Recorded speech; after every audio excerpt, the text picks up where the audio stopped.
Hello friends, আসসালামু আলাইকুম। Welcome back to my channel DP tasty cook recipe. আশা করছি সবাই ভালো আছেন। চারিদিকে চলছে আমের সিজন। এই ভরপুর আমের সিজনে যদি একবার ম্যাঙ্গো ফিরনি বানিয়ে না খান তাহলে কিন্তু খুব মিস করবেন। বিশেষ করে যারা আম পছন্দ করেন তাদের কাছে আমার এই আমের ফিরনিটি অনেক পছন্দের হবে। শুধু এটা তৈরি করতেই সহজ না, এটা খেতেও কিন্তু ভীষণ টেস্টি। আমার পুরো আস্থা রেখে একবার বাসায় তৈরি করুন, দেখবেন আপনার পরিবারের সকলেই এটা ভীষণ পছন্দ করবে। আর আমার এই রকম নতুন নতুন ভিডিও দেখার জন্য আমার ইউটিউব চ্যানেলটিকে সাবস্ক্রাইব করে রাখবেন। তাহলে চলুন কথা না বাড়িয়ে দেখে নিই আমার রেসিপির পুরো প্রস্তুত প্রণালী।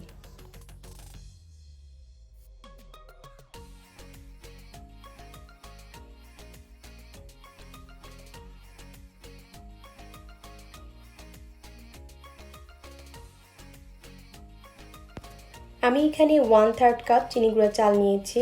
ইচ্ছে করলে আপনারা এখানে বাসমতি চালটা ইউজ করতে পারেন। আর এই চালটাকে কিন্তু আমি প্রায় 20 মিনিটের মতো ভিজিয়ে রেখেছিলাম। চালটা দেখেই বুঝতে পারছেন, এটাকে পরিষ্কার করে আমি পানি দিয়ে ধুয়ে নিয়েছি। এখন এখানে আমি প্রায় হাফ কাপের মতো দুধ দিয়ে এই চালটাকে আবারও 10 থেকে 15 মিনিটের মতো ভিজিয়ে রাখবো। আমি এখানে বড় সাইজের দুটি পাকা আম নিয়েছি, দেখতেই পাচ্ছেন। এখন আমগুলোকে আমি কেটে খোসা ছাড়িয়ে নেব।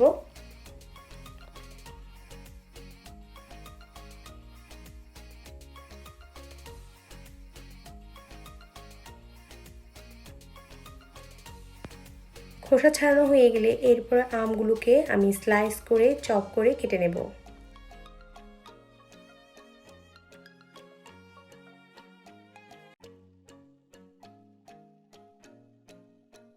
চপ করে কাটা হয়ে গেলে এরপরে আমগুলোকে আমি একটি ব্লেন্ডারে জারে ভরে এটাকে ব্লেন্ড করে নেব।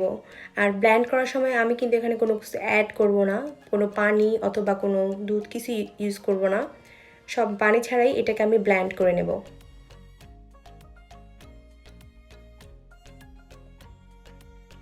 ব্লেন্ড করা হয়ে গেলে এবার আমি একটি ছাঁকনি দিয়ে আমের পিউরিগুলোকে আমি ছেঁকে নেব। আর এটাকে একটি চামচের সাহায্যে আমি ভালো করে, দেখতেই পাচ্ছেন আমি কীভাবে ঘুরিয়ে ঘুরিয়ে এটাকে ভালো করে চালনিতে চেড়ে নিচ্ছি। আমগুলোকে চালনিতে ছেঁকে নেওয়ার ফলে আমের ভিতরে যে আঁশটা থাকে সেই আঁশটা আর থাকবে না, যার ফলে আমের ফিরনিটা খেতেও অনেক মজার হবে। আর আপনারা চেষ্টা করবেন এমন আম নেওয়ার যে আমগুলোতে আঁশ কম থাকে। এখন আমি সবগুলো আমের পিউরিগুলো ঠিক এরকমভাবেই আমি ছেঁকে নেব।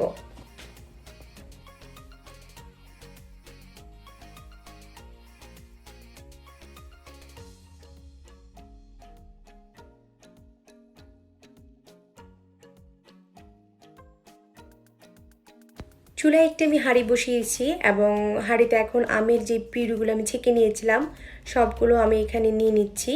আর এগুলোকে আমি একটু 2 থেকে 3 মিনিটের মতো রান্না করে নেব। এটাকে আমি কাঁচা রাখবো না, তাই এটাকে 2 থেকে 3 মিনিটের মতো আমের পিউরিগুলোকে রান্না করে নেব। খুব বেশি রান্না করা যাবে না, 2 থেকে 3 মিনিটের মতো রান্না করে নিলেই হবে।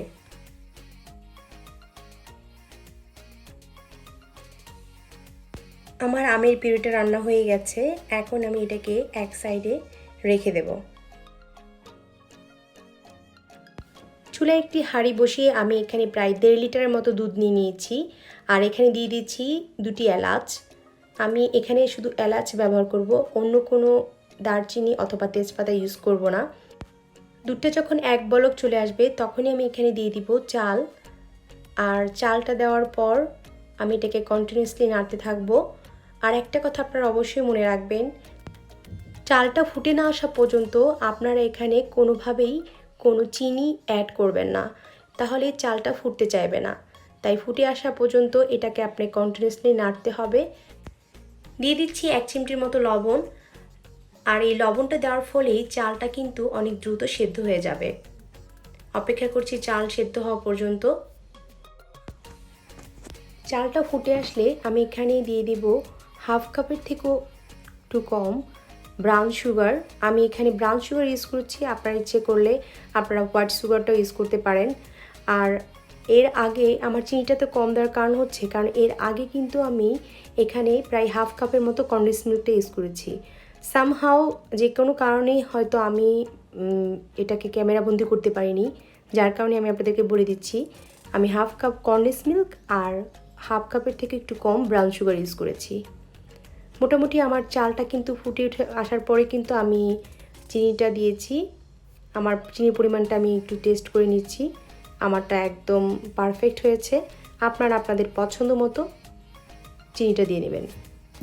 মোটামুটি আমার ফিরনিটা হয়ে গেছে। এই পর্যায়ে আমি এখন আমের পিউরিগুলি দিয়ে দেব, আর একসাথে সব দিয়ে দেব না, একটু একটু করে আমের পিউরিগুলো আমি ফিরনির সাথে মাখিয়ে নেব। আমার ফিরনিটা পুরোপুরি ডান, দেখতেই পাচ্ছেন আমার ঘনত্বটাও চলে আসছে। আমের ফিরনির ঘনত্বটা এটা কিন্তু ঠান্ডা হওয়ার পর আরও ঘন হয়ে যাবে। আর আমের পিউরি দেওয়ার পর কিন্তু এটাকে খুব বেশি রান্না করা যাবে না। মোটামুটি আমার ফিরনি হয়ে গেছে, এখন আমি চলে যাব এটা পরিবেশন করতে। তৈরি হয়ে গেছে আমের দারুণ টেস্টি ম্যাঙ্গো ফিরনি রেসিপি। যদি ভালো লাগে প্লিজ একটি লাইক দিবেন এবং সেই সাথে ফ্রেন্ডস অ্যান্ড ফ্যামিলি মেম্বারদের সাথে শেয়ার করার রিকোয়েস্ট রইল। আর আপনি যদি আমার চ্যানেলের প্রথমবার এসে থাকেন প্লিজ আমার চ্যানেলটিকে সাবস্ক্রাইব করে নেবেন, আর পাশে থাকা বেল আইকনটি অবশ্যই প্রেস করে দেবেন যাতে আমি নতুন কোনো ভিডিও দেওয়ার সাথে সাথেই আপনি তা পেয়ে যান। তো সবাই ভালো থাকবেন, সুস্থ থাকবেন, আর এতক্ষণ ধৈর্য ধরে আমার ভিডিও দেখার জন্য সবাইকে অনেক ধন্যবাদ। আল্লাহ হাফেজ।